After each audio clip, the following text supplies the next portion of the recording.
Assalamualaikum warahmatullahi wabarakatuh.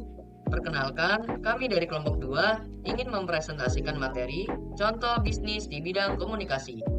Apa saja bisnis di bidang komunikasi? Berikut ini adalah contoh-contoh bisnis di bidang komunikasi yang bisa dipertimbangkan. Jasa servis komputer dan laptop. Untuk servis yang paling penting yaitu memiliki skill yang mumpuni. Kemampuan melakukan troubleshooting akan menjadi senjata utama dalam Anda menjalankan bisnis.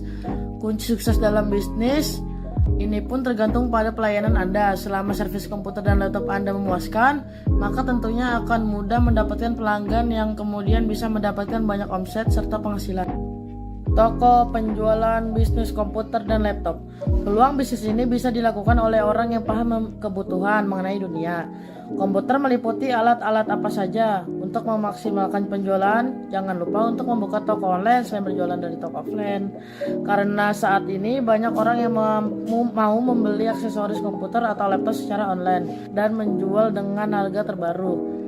Pastinya bisa sukses dan dalam bidang yang satu ini. Selanjutnya yang ketiga ada jasa kursus komputer. Kursus komputer dengan memberikan edukasi berbayar kepada siapa saja yang mau belajar mengenai komputer. Seperti diketahui kursus komputer ini sendiri juga banyak jenisnya. Jadi sesuaikan dengan keahlian yang bisa Anda ajarkan dalam kursus.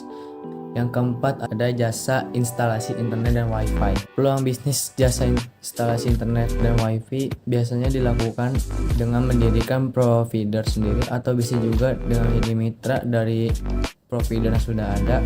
Sebab biasanya lulusan TKJ pasti paham bagaimana melakukan instalasi internet dan wifi di rumah-rumah.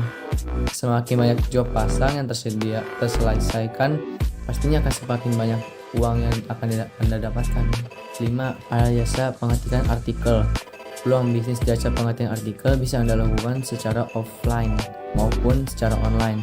Membuka jasa mengetikan secara offline biasanya melayani masyarakat, anak sekolah, dan juga instansi di sekitar Anda. Namun, untuk sukses dalam jasa pengetikan ini tidak cukup dengan mengetik saja, namun juga harus bisa membuat artikel.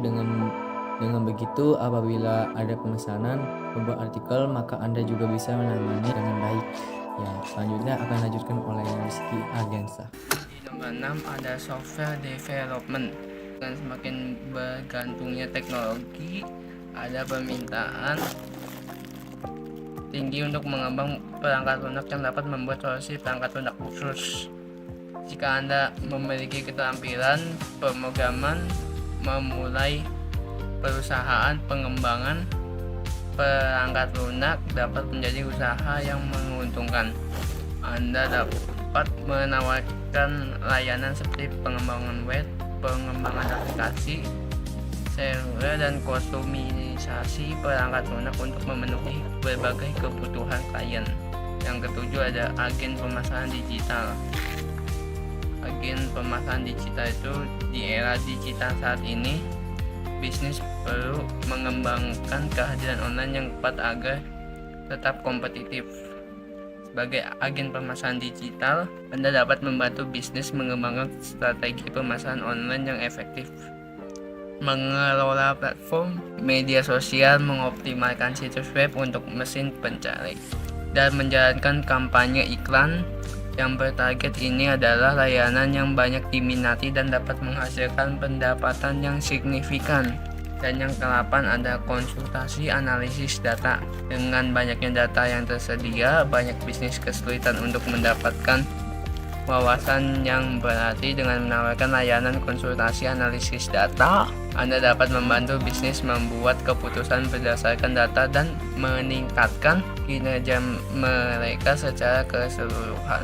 Dengan keahlian dalam penggalian data, analisis statistik, dan pemodelan prediktif, Anda dapat memberikan wawasan berharga yang mendorong pertumbuhan bisnis. Demikian presentasi dari kami. Semoga apa yang sudah teman-teman saya sampaikan dapat bermanfaat bagi kita semua. Wassalamualaikum warahmatullahi wabarakatuh.